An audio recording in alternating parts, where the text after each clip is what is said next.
जय हिंद विद्यार्थियों। तो कैसे हैं आप लोग? अभी अभी यूपीएसआई की आंसर की भी आ गई है, तो जितने शायद लोग दिए होंगे कृपया उनका देख लीजिए और अच्छे नंबर मिल रहे हैं बच्चों को। अब तो सब मैं शाम तक फ्री हो जाता हूँ, फिर बताता हूँ कि क्या कट ऑफ जा सकता है सारी पोजीशन देखने के बाद। तो तब तक के लिए आप एंजॉय कीजिए, देखते रहिए। आइए मैथ लगाते हैं। ये है क्वेश्चन आपका पहला। क्वेश्चन लिखा है कि दिया है 1 + 2 + 3 + डॉट डॉट डॉट + 10 = 55।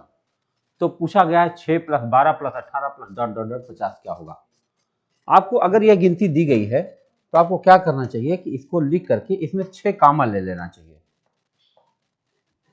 देखो जो लिखा हुआ 6 + 12 + 18 + डॉट डॉट डॉट +60, अगर इसमें से हम 6 कामा ले लें तो यहाँ बचेगा 1 + 2 + 3 + डॉट डॉट डॉट +10।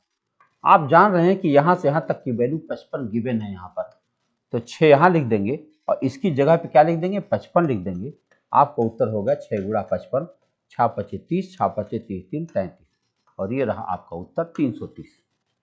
उम्मीद है कि आप बेहतर समझे होंगे ऐसे सवालों को। बहुत आसान सा सवाल, बस थोड़ा सा केयरफुल बनिए और सीधे उत्तर आपके पास। नेक्स्ट क्वेश्चन आपके पास ये रहा, लिखा हुआ है 3 सही 2/3, 3 सही 2/3 ऐसे लिखा हुआ और गुणक 0.39 का सरलीकृत मान क्या होगा। अब अगर इसका सरलीकृत मान बताना है तो देखो कैसे कर सकते हैं। हम लोग नीचे से सवाल हल करते हैं। 3 × 9 और 2 11/3, 11/3 को हम यहाँ 3/11 कहते हैं।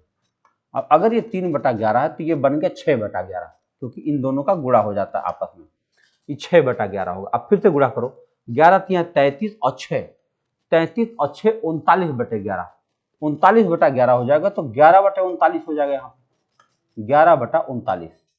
अब इसको भी एक बार काटिए एक राउंड, क्योंकि यहाँ 22 हो चुका है। अब आपको करना 39 दूना, तो 2 9 18, 2 3 6 1 7, 39 दूना 78 और प्लस 11 दूनी 22। अगर हम 22 कर दे तो 8 2 10, 7 दूनी 100 आ जाएगा। बताओ 39 दूना 78 + 22, 100/39, तो ऊपर हो जाएगा 39/100। ये ऊपर देखो क्या लिखा है, 2 लिखा था, अब हम लिखेंगे 39/100 और फिर गुणा करना है हमको 0.39। बस यही इतना काटना है। आप जानते हैं कि 39 × 39 करेंगे, इनमें से कोई नहीं आ जाएगा, क्योंकि ऐसा उत्तर कोई दिख नहीं रहा। हो सकता है यहाँ कुछ रहा हो जो कि लिखा नहीं गया। तो कहानी कुल यही इतना है। एक बार करना क्या है, आप लोग इसको कई बार देख चुके हैं, एक बार दोबारा थोड़ा बड़ा बड़ा करके देखिए, दिखा दूं। देखिए यहाँ पे लिखता हूँ, थोड़ा बड़ा लिख देंगे तो एक बार चेक कर लेंगे। देखो ये लिखा है 2/2 + 2/3 + 2/3, यही इतना काम है। एक बार और है 2 + 2/3 + 2/3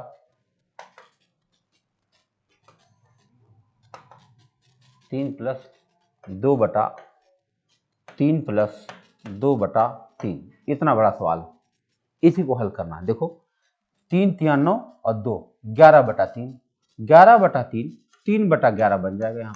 अब ये गुणा हो जाएगा, तो 11 × 33 और 3 दूनी 6, 33 और 6 39/11, तो यहाँ 11/39 हो जाएगा। 11/39 हो जाएगा तो यहाँ गुणा होकर 22 होगा। 39 दूना 78 और प्लस 22, 100/39, और 100/39 39/100 बन जाएगा, और 39 यहाँ करोगे आप तो ऐसे हो जाएगा 2 × 39/100। अब ये तो हो गया इसका मान, और इसके बाद इसमें अभी 0.39 करना ही है। तो जब आप 0.39 से गुणा करते हैं तो ऐसी संख्या बनने वाली जो कम से कम ये दोनों तो नहीं है, तो आपका इनमें से कोई नहीं उत्तर चला जाएगा। या तो ए में कुछ लिखा होता तो हो सकता वहां होता, तब हम लगाते, अन्यथा लगाने की आवश्यकता नहीं है। आइए अगले सवाल की तरफ चलते हैं। ये है नेक्स्ट क्वेश्चन, लिखा 12 के दो गुणकों का लघुत्तम 1056 है। यदि एक संख्या 132 है तो दूसरी संख्या बताओ। आप समझ सकते हैं 12 के गुणक है, इसका मतलब महत्तम 12 है, और अगर महत्तम 12 है और आपको लघुत्तम दिया हुआ है एक संख्या 132 है, तो दूसरी संख्या होगी लघुत्तम गुणा महत्तम बटा पहली संख्या, अर्थात 12 × 1056 बटा 132। बस यही काट दो। 12 एकम 12, 12 एकम 12, 11 से काटो, 11 9 99, 11 छक्का 66, आपका उत्तर आ गया 96। ये है आपका उत्तर। तो आप 12 के गुणक हैं, इसका मतलब हुआ कि 12 उसका महत्तम है। आइए देखते हैं आगे इस सवाल के बारे में आप क्या सोचते हैं। लिखा है ये गुणा x है, देखो 1190 अपान इसका लघुत्तम क्या होगा, अरे क्या नाम, वर्गमूल 85, यहां मैं लिख दिया 85 और गुणा x बराबर 3094। इसको छोटा किया जा सकता 17 से, 17 पचे 85, 17 सत्ते 119 और 5 से और काट दो तो 14 हो जाए। अब ये 14 अगर उधर गया तो भाग देगा, पक्का है। तो x बराबर क्या हो जाएगा 3094 और बटा 14। क्या हम इसे काट सकते हैं, 14 दूनी 28, 2 बचेगा 29, फिर 14 दूनी 28, 14 एकम 14, आपका उत्तर हो गया 221। क्लियर। देख लीजिए आप, अगर आप सही ढंग से सवाल को लगाते हैं तो बहुत ज्यादा समय नहीं लगता है। अगला सवाल ये रहा, दो संख्याओं का औसत 6 है और उनके व्युत्क्रमों का औसत 3/16 है, संख्याएं बताइए। अगर दो संख्याओं का औसत 6 है अर्थात क्या हुआ, मान लो दोनों संख्याएं a और b हैं, तो a और b का औसत 6 है, इसका मतलब क्या हुआ a प्लस b बराबर क्या आ गया 12, a प्लस b बराबर 12। अब फिर कह रहे हैं उनके व्युत्क्रमों का औसत 3/16 है। व्युत्क्रमों का औसत अगर 3/16 है तो व्युत्क्रमों का औसत कैसे होता है, देखो 1/a और प्लस 1/b और बटा 2, तब जाके 3/16 होगा। आप सोचो अगर ये 2 उधर चला गया तो क्या होने जा रहा है, 2 से ये कट जाएगा कि नहीं कट जाएगा, ऐसे हो जाएगा। इसको हम हल करेंगे तो बनेगा a plus B upon A B बराबर हो जाएगा 3/8 हो जाएगा। अब हम a प्लस बी की जगह 12 का इस्तेमाल कर सकते हैं, तो हमें ए बी मिल जाएगा। क्या पूछना था, संख्याएं बताइए। इतना में तो अंदाजा लगा लेंगे, लेकिन हम अंदाजा नहीं लगाना चाहते, हम बताना चाहते हैं। अभी तक हमने कुछ किया नहीं, खाली बस सीधे सीधे रखते चले गए। अब हम a प्लस बी की जगह पर 12 लिखेंगे। अगर हमने यहाँ 12 लिख दिया तो 3 चौके 12 हो जाएगा और 8 चौके 32 हो जाएगा, हो जाएगा। देखो हम लिख सकते हैं 12/ab बराबर 3/8। तो देखो क्या होना, 3 चौके 12 और 4 आठे 32, ए बी बराबर हो जाएगा 32। क्या आप दो संख्याएं ऐसी जानते हैं जिसको गुणा जोड़ने पर 12 आता हो, गुणा करने पर 32? क्या वो ये हो सकता है, जोड़ने पर 12 आए गुणा करने पर 32, 8 और 4 हो सकता है। इतने आसानी से आप इसे सोच सकते हैं। थोड़ा सा, क्योंकि छोटी छोटी संख्याएं बिना इसमें गए भी सोचा जा सकता था, बस जितने जल्दी आप अपना समय बचा पाए वो ज्यादा बेहतर है। ये सवाल आपके सामने है।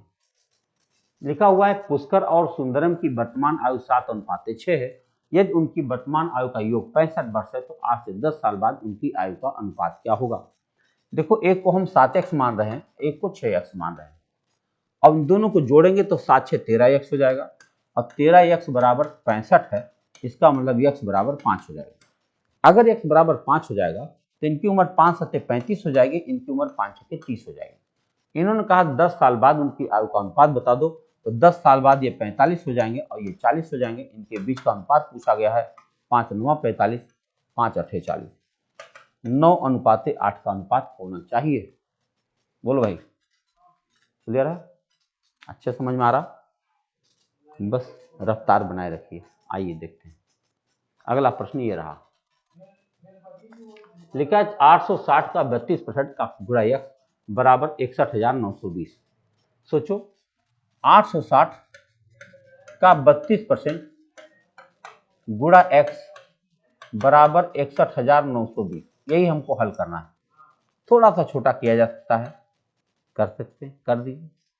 अब क्या होगा, इससे अगर ये कट जाए तो ज्यादा बेहतर है, क्योंकि x अगर हम रोकेंगे यहाँ पर तो वो जाएगा 61,920 गुणा 10 अपान 86 गुणा 32। अब यही काटना है, जितनी जल्दी कट जाए अच्छा है। तो देखो 16 से कट जाएगा क्या, 16। अगर हम इसको 2 से काटें, 2 पचे 10, ये 16 हो जाएगा। अब 16 से इसको काटते हैं, 16 चौके 64, 16 से ना काटें 8 से काटते हैं, तो 8 चौक के 32 हो जाएगा। कैसे काटे? 2 50 10 16 आ गया था। अब 16 को मैं काटता हूँ, 16 4 चौक के 16 और 4 से काटो, 4 1 4, 2 बचा 21, 4 5 20, 19, 4 चौक के 16, 32, 4 8 32 और 0। फिर हमारा 4 से कट रहा है, ये देखो हम काट रहे हैं, तो ये यहाँ मैं काट रहा हूँ इस जगह पे। तो 4 3 12, 3 बचेगा 34, 4 8 32, 2 बचेगा 28, 4 7 28 और 0। अब कुछ हो सकता है? जी हाँ, 86 43 43 से कट जाता तो जल्दी हो जाता ये, क्योंकि संख्या भी ऐसी कटने वाली है। तो 2 से ही पहले काटता हूँ। 2 से काटोगे 19 और ये हो जाएगा 35 और ये हो जाएगा 2 चौका 2 3 6 43, 4 चौक के 16, 3 3 9, भाग दे लेता हूँ एक बार। 1935 में हम 43 से भाग देते हैं, तो ये कितने बार जाएगा? 4 बार। 4 3 12, 1 4 चौक 16 1 17, 5 बार में कट गया। 5 3 15, 5 चौक 20 21, 45 आ गया। यानी आपका उत्तर हो गया 45। इससे कट गया 45 बार में, और 45 गुणा 5 हमको करना है। 45 गुणा 5 हमने गुण ज़्यादा सा काट दिया। 5 5 25, 5 चौक 20 2 22, इतना ज़्यादा नहीं काटना चाहिए। हमारा 225 उत्तर आना चाहिए। 225 दिख नहीं रहा, तो हम कहेंगे इनमें से कोई नहीं। सवाल छोटा ही था, बशर्ते काटते चले गए तो किसी और एंगल में आंसर बन गया आपका। ऐसे ही काटते चले जाना है, जैसे जल्दी से कट जाए ज़्यादा बेहतर होगा। लिखा हुआ है कि पवन ने एक वस्तु को 6200 में खरीदकर 35% लाभ सहित बेच दिया। इस राशि से उसने एक दूसरी वस्तु खरीदकर 20% हानि पर बेच दिया। समग्र लाभ हानि क्या है? देखो 6200 में खरीदा था, समग्र हानि 6200 में खरीदा, 65% लाभ पर बेच दिया, और इस राशि को उसने दूसरी वस्तु को खरीदकर 20%, देखो तो 6200 का सामान था, 35% लाभ पर बेचा 135/100 पर, और उसके बाद में उस सामान को फिर 20% घाटे बेच दिया, यानी 80/100 पर बेच दिया। अब यही आपको हल करना है। देखो कुल फाइनली इसको क्या हुआ है, 20 चौके 80, 20 25 100 और 5 से ये कट रहा है, 5 दूनी 10, 5 सत्ते 35, तो 62 गुणा 27 गुणा 4 करना है आपको। आओ करते हैं। तो 7 दूना 14, 1, 7 छंग 42, 42 4 46 1 47, 4 6 दूनी 12 4 16, इसमें आपको 4 से गुणा करना है। 4 चौके 16 1, 4 7 28 29, 2 16 चौके 64 और 2 66। निश्चित रूप से फायदा हुआ है ना। 6200 का खरीदा था और 6696 में बेचा। 62 4 66 496 रुपए का उसे लाभ हुआ। इतना बढ़िया व्यापार किया। अगर यही घाटा ना हुआ होता तो और अच्छा लाभ हुआ होता, लेकिन क्या करें, है ना, घाटा में बेच दिया तो थोड़ा सा नुकसान हुआ। तो 496 रुपये का लाभ हो चुका है इस बिजनेस में। पवन ने अच्छा व्यापार किया है। अगले सवाल के बारे में सोचिए। राहुल किसी वस्तु के अंकित मूल्य पर 25% छूट देकर एक वस्तु खरीदता है, लेकर इस वस्तु को 660 रुपए में बेचने पर उसे 10% का लाभ होता है। अंकित मूल्य बता दो। ऐसा सवाल जब भी आए तो आपको सीपी, एसपी और एमपी लिखना चाहिए। तो सीपी नहीं पता है, उन्होंने ये बोला है कि 660 में बेच दिया। अगर 660 में बेचने पर उनको 10% का लाभ प्राप्त हो रहा है, तो अंकित मूल्य बताना है। अंकित मूल्य यक्स रहा होगा जिस पर 25% का छूट दिया है, तब 660 का बिका है। बताओ, कोई चीज यक्स का था, 25% छूट देंगे यानी 75% पर बेच रहे हैं, तो बिका कितने में? 660 में। क्या हम इसे छोटा कर सकते हैं? 25 या 75, 25 चौके 100, 3 दूनी 6, 3 दूनी 6 और 0, 4 दुनिया 4 दूनी 8, 880। तो भैया जी ये वस्तु तो हो गया 880 का। अगर अंकित मूल्य इसका हो गया 880, अब अगर हम क्रय मूल्य की बात करें, 10% लाभ लेकर बेचा है, तो क्रय मूल्य हो जाएगा 600। तो हमारे पास 880 दिख नहीं रहा, 600 नहीं दिख रहा है। इसका मतलब होता है कि यहाँ पर कुछ गड़बड़ है, इसे 880 होना चाहिए। अंकित मूल्य कितना होना चाहिए? 880। तभी तो इसका 25% डिस्काउंट देकर 860 का बेचेगा। देखो बेचने में 10% का लाभ हुआ है। ठीक, एकदम सही है। आगे बढ़िए अगले सवाल की तरफ। ये रहा, कितने वर्षों में 12% वार्षिक दर से 3000 रुपये का साधारण ब्याज 1080 रुपया हो जाएगा? साधारण ब्याज बताना। 3000 रुपया है बस। बताओ, हमको बताना है समय कितने वर्षों में। हम जानते हैं समय बराबर क्या होता है, ब्याज गुणा 100, यानी 1080 गुणा 100 और बटा मूलधन कितना है 3000 और दर कितना है 12, इसको काटना है। तो अगर हम 3 जीरो हटा दें तो ये हो जाएगा 12 9 108 और 3 से काटेंगे तो 3 आ जाएगा। आपका उत्तर आएगा 3 वर्ष का समय लगेगा। 3 वर्ष में ऐसी स्थिति पर हम लोग पहुंच जाएंगे। आइए आगे बढ़ते अगले सवाल पर। कोई धनराशि चक्रवृद्धि ब्याज से 4 वर्षों में दोगुनी हो जाती है, वह राशि अपने से 8 गुनी उसी दर से कितने समय में हो जाएगी। आपको याद होगा, अगर आप प्रैक्टिस कर रहे होंगे तो हम एक सवाल करवाए थे। हमारे पास 1 रुपया था, वो 4 वर्ष में 2 रुपया बन जाता, अगले 4 वर्ष में दुगना हो जाएगा, 4 रुपया बन जाएगा, अगले 4 वर्ष में उसका दुगना हो जाएगा, 8 रुपया बन जाएगा। यानी 1 रुपया 8 रुपया बन जाएगा। कुल कितने साल लग जाएंगे, 12 वर्ष। ये रहा उत्तर आपका। इतने आसानी से इसे सोचा जा सकता है। चक्रवृद्धि ब्याज का सवाल है, मौखिक हो सकता है, मौखिक, बिना लगाए। आइए देखते हैं अगले सवाल को। लिखा x बराबर 1/3y और y बराबर 1/2z, तब x y z का मान बताओ। अगर ऐसा हुआ है तो हम y इधर ला दें तो हम ऐसे कह सकते हैं कि x बटा y बराबर 1/3 और यहाँ लिख सकते हैं y बटा z बराबर 1/2। और ऐसी स्थिति में हम x y z लिखेंगे और यहाँ लिख देंगे 1 3, यहाँ लिखेंगे 1 2। बस 1 1 1 1 यहाँ 3 3 2 6, 1 3 6 रेशियो आ गया भाई। कहाँ गया, ये रहा। हम लोग ए बी बी सी से ए बी सी निकालना भली भांति जानते हैं ना। कितने आसानी से आपका उत्तर बन रहा है। आइए अगले सवाल पर बात करें।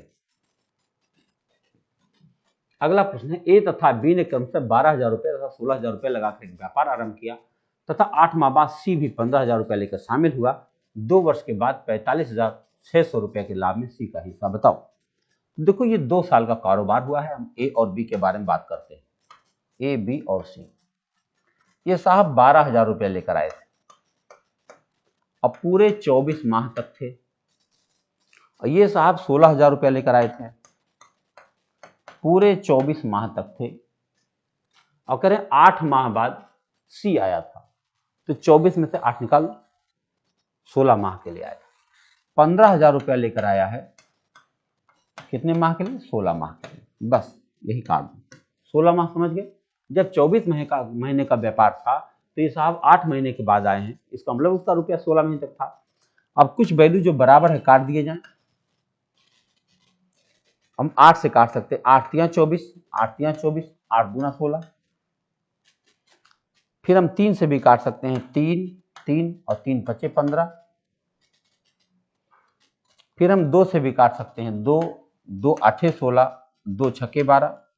यहाँ पे 6 आया, यहाँ पे कितना है भाई, 8 आया, और यहाँ पे कितना आया, कोई बचा है 5। 6 8 5 के रेशियो में पैसा बढ़ जाएगा। हमको बताना क्या है, सी का हिस्सा। सी मतलब हुआ 45,600 और गुणा सी मतलब 5 बटा 8 6 14, 14 5 19, काट दो, 19 दूना 38, 38 2 40, 5 76, 19 चौक 76, 24 25 120, 12,000 रुपया साहब मिलेगा इसी को। अनुपात बटे अनुपात, जब ये आपका अनुपात मिल जाए उसी अनुपात में पैसे को बांट दिया जाएगा। ये काफी आसान सवाल होता है, थोड़े से अभ्यास की आवश्यकता पड़ती है, इसे साझा कहते हैं। देखिए सवाल आपके सामने है। एक त्रिभुज एबीसी में पीक्यू और बीसी पैरेलल है। एपी बराबर 4 है, बीपी बराबर 6 है और एक्यू बराबर 3 है, तो क्यूसी का मान बताओ। कोई त्रिभुज बना दिया जाए एबीसी, इसका नाम है एबीसी। कह रहे पीक्यू बीसी के पैरेलल है, तो हम इसको पीक्यू बना दे रहे।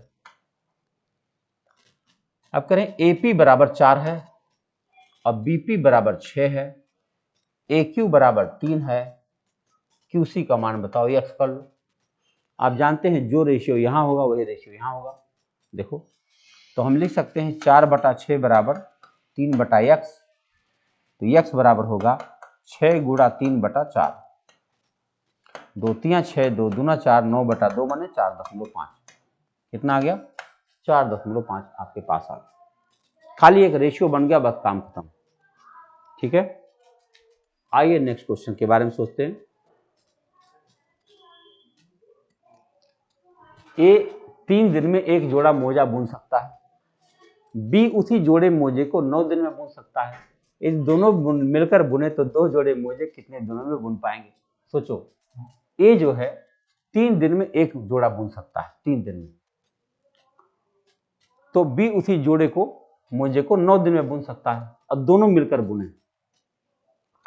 अच्छा, जब दोनों मिलकर बुनेंगे, आप ही सोचो, ये कोई काम 3 दिन में कर सकता है और ये कोई काम 9 दिन में कर सकता है, एक जोड़ा।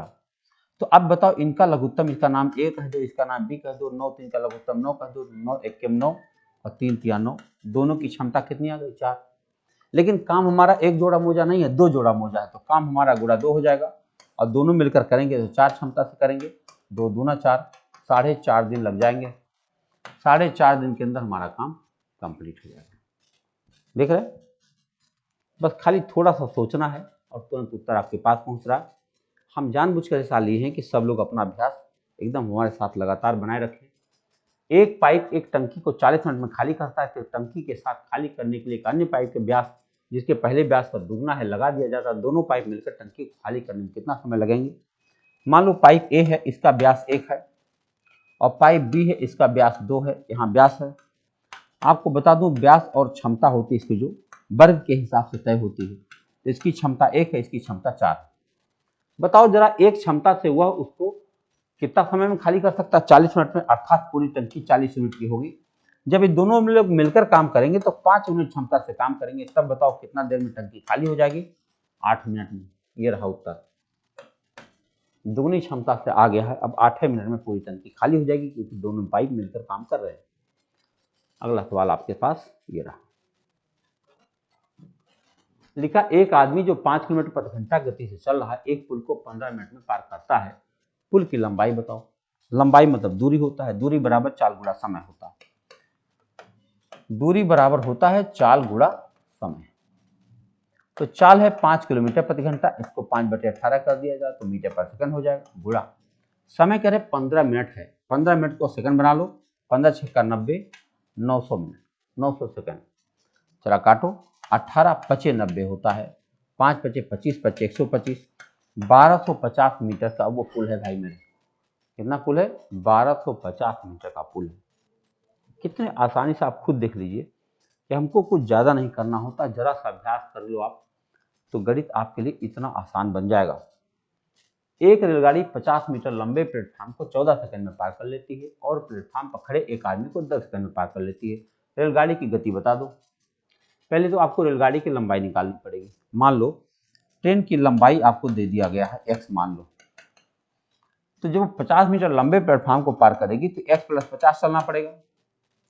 बोलो, 14 सेकंड में पार करती है। और जब वो एक व्यक्ति को पार करेगी, प्लेटफॉर्म पर खड़े व्यक्ति को, तो केवल x चलना पड़ेगा। उसको चलने में उसको खाली 10 सेकंड का समय लग रहा है, और दोनों बात बराबर है। बस काट दो, x की वैल्यू आ जाएगी। तो 2 5 10 होगा, 2 7 14 होगा, तिरछा गुणा करो, 7x बराबर 5x और प्लस 250। तो 5x इधर आएगा, 2x बराबर 250, x बराबर 125। अगर x बराबर 125 है तो कहीं भी रख दो, यहीं रख दो, चाल मिल जाएगी। ये हो जाएगा 125/10। ये जानते हो क्या है? 10। ये मीटर पर सेकंड है। इसको किलोमीटर प्रति घंटा करना है तो 18/5 करना पड़ेगा। काटो, तो काट सकते हैं। देखो, 5 से काटो 25, फिर 5 से काटो, 5 है 2, 2 9 18, 9 5 45 किलोमीटर प्रति घंटा की चाल आ गई भाई। कौन सी चाल आ गई? 45 किलोमीटर प्रति घंटा। क्या किया हमने? ये भी समय और ये भी समय, ये भी समय दोनों बराबर कर लिया। आपका उत्तर आपके सामने। अगला प्रश्न आपके पास ये रहा, लिखा एक आयत की लंबाई में 20 मिनट वृद्धि तथा चौड़ाई में 20 मिनट कमी कर देने पर उसके क्षेत्रफल पर क्या प्रभाव पड़ेगा? आप खुद देख लो। कोई चीज 100 हुआ करता था, 20 मिनट जब आपने वृद्धि किया तो 120/100 हुआ होगा, और जब 20 मिनट कमी किया है तो 80/100 हुआ होगा। अब अगर इन दोनों को काट दिया जाए तो 12 8 96 बचेगा, अर्थात 4% की कमी हो जाएगी। देख रहे हैं आप? तो ऐसे आपने लिखा और तुरंत आपका उत्तर बन रहा है। थोड़ा सा अभ्यास और सारा चीज अपने पास। यही है गणित। एक धातु के आयताकार ब्लॉक के माप 21 सेंटीमीटर, 77 सेंटीमीटर और 24 सेंटीमीटर है। उस ब्लॉक को पिघलाकर एक गोला बनाया गया, तदनुसार पाई बराबर 22/7 मानकर उस गोले की त्रिज्या कितनी होगी। आप जानते हैं इन सबका आयतन निकालना पड़ेगा, यही एक प्रॉब्लम। अच्छा, आयताकार ब्लॉक का माप है, तो इसका मतलब हुआ कि आप इसको आयतन निकालेंगे तो बनेगा 21 गुणा 77 गुणा 24, ये आयतन। और यही आयतन उसका बनेगा जब गोला बन जाएगा। गोले का आयतन होता है 4/3 पाई आर क्यूब, तो 4/3 पाई मतलब 22/7, और आर क्यूब हमको नहीं पता है आर कितना है। आर तो पूछा गया, अब इसे काटना है आपको। क्या आप इसको बहुत आराम से काट सकते हैं? बिल्कुल।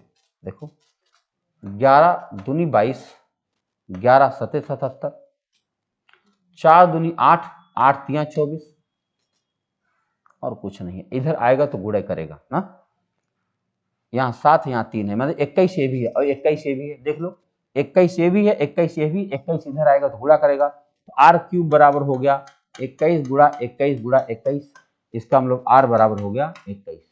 तो उसकी त्रिज्या कितनी हो गई? 21 सेंटीमीटर उसकी त्रिज्या पाई गई।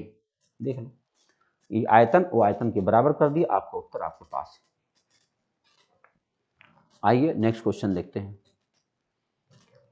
लिखा 12 बंदर 12 केले 12 मिनट में खा सकते हैं, तो 4 बंदर 4 केले कितने मिनट में खा सकते हैं। देखो यहां मैंने लिख दिया बंदर, यहां लिख दिया केला, यहां लिख दिया समय। तो 12 बंदर 12 केला 12 मिनट में खा सकते हैं, तो 4 बंदर 4 केला x मिनट में खा सकते हैं। समय का बंदर के साथ उल्टा संबंध तथा केला के साथ सीधा संबंध बनेगा। x बराबर क्या हो जाएगा? 12 गुणा 4 गुणा 12 अपान 12 गुणा 4, पूरा पूरा कट जाएगा, 12 केला खा पाएगा भाई। कितना खा देगा? 12 केला, आराम से कट गया। बस आगे बढ़े। ये रहा सवाल। एक रेडियो का अंकित मूल्य 1000 रुपया है, 4% 5 2 क्रमिक बट्टे पर उसका विक्रय मूल्य क्या हो जाएगा। देखो एक रेडियो 1000 का है, 4% बट्टा देगा 96/100 होगा, 5% बट्टा देगा 95/100 होगा। बस इसी को काट देना है, बस एक जीरो फिर कट जाएगा, 5 से काटोगे 19 होगा, और यहाँ पर बच जाएगा 2 पचे 10, नहीं 5 दूनी 10, और 2 से इसको काट देंगे, 2 चौक 8, 2 अट्ठे 16, 19 गुणा 48, 19 अट्ठे 152, अब यही सही जाएगा। इसलिए इकाई अंक तो 2 ही आया। देख लीजिए यही सवाल है कि जैसे आपने 19 अट्ठे 152 देखा, इकाई अंक 2 आया, बस बात खत्म है। बहुत बहुत लगाना नहीं पड़ता है सवाल को, सवाल के साथ खेला जाता है गेम। आप बहुत लगाएंगे परेशान रहेंगे, उसके बाद भी नहीं आएगा। आइए देखते हैं। चीनी के मूल्य में 20% वृद्धि हो गई, तदनुसार कोई गृहिणी अपनी चीनी की खपत कम करके उसके खर्च को पहले जितना रखना चाहती है, चीनी की खपत को कितने % कम करना पड़ेगा। बताओ कोई चीज 100 है, देखो, और उसके अंदर 20% वृद्धि हुई तो 120 हो गई है। अब इसे वापस आना है, उस जगह पर नहीं रहना है, 20 कम करना पड़ेगा। किसमें से? 120 में से। तो 20/120 गुणा 100 करोगे, आप काटोगे 20 छक्का 120, 6 से काटोगे, यह आ जाएगा 16 सही 2/3%। देख रहे, लोग कहते कितना समय में सवाल लग जाता। भाई मेरे सवाल का समय नहीं लगता है, अगर आपको आता है तो। नहीं आता है तो फिर चाहे जितना समय लगा लो। 286 विद्यार्थियों वाले एक विद्यालय में लड़कों तथा लड़कियों की संख्या 8:5 के अनुपात में है। यदि 22 अन्य लड़कियां विद्यालय में दाखिला ले लें तो लड़कों लड़कियों की संख्या का अनुपात क्या होगा। देखो 286 थे टोटल, और यहाँ पर हमने लिख दिया लड़का, यहाँ लिख दिया लड़की, और उनका रेशियो है 8:5। क्या करना चाहिए? जोड़ना चाहिए। 8 5 13, 13 दूनी 26, 13 दूनी 26, 22 आ गया। और 22 25 110, 22 अट्ठे 176। अब इनका 22 अन्य लड़कियां आ गई हैं, तो अन्य आ गई तो जोड़ दो इसमें 22 को। ये तो 176 ही रह गया। ये कितना हो गया? 22 10 32, 132 हो गया। क्या इसे काटा जा सकता है? बिल्कुल। कैसे काटेंगे? 4 से। 4 चौक 16, 4 चौक 16, 4 3 12, 4 3 12, 11 काट दो, 11 चौक 44, 11 3 33, 4:3। ये रहा, देख लीजिए। जैसे लिखो अच्छा ऐसे तुरंत उत्तर बन जा रहा है। ये रहा आपका आज का आखिरी प्रश्न। 20 परीक्षणों का औसत मान 75 प्राप्त हुए, बाद में पता चला कि उन्हें 97 को 79 पढ़ दिया गया। सही अनुपात बता दो। कह रहे 20 परीक्षणों का औसत मान 75 प्राप्त हुआ है, तो ये कितना हो गया 1500। अब कह रहे 97 को 89 पढ़ लिया गया था, मतलब होना चाहिए था 97 और 89 पढ़ लिया। कितने का अंतर है भाई? 97 का 79 से क्या अंतर आ रहा है? 17 में से 9 गया 8, 18 का अंतर आ रहा है। तो 18 इसमें आप और मिला दीजिए, ये हो जाएगा 1518। इसको किससे भाग देना पड़ेगा? 20 से। तो देखो 20 छक्का 150 और 0 हो जाएगा 60 कुछ गड़बड़ है, एक बार फिर से देखता हूं। देखो 20 परीक्षणों का औसत 75 प्राप्त हुआ, 75 गुना 150 1500 आ गया। आप कह रहे हैं 97 की जगह पे 79 पढ़ लिया गया था, कम पढ़ दिया था। अब उसको बढ़ाना पड़ेगा, कितना बढ़ाना पड़ेगा? 17 में से 9 गया 18 बढ़ाना पड़ेगा। अगर आप 18 बढ़ा देंगे तो कितना हो जाएगा? 1518 हो जाएगा। अब इसको आपको पुनः 20 से भाग देना पड़ेगा, क्योंकि 20 संख्या है। तो 20 7 140,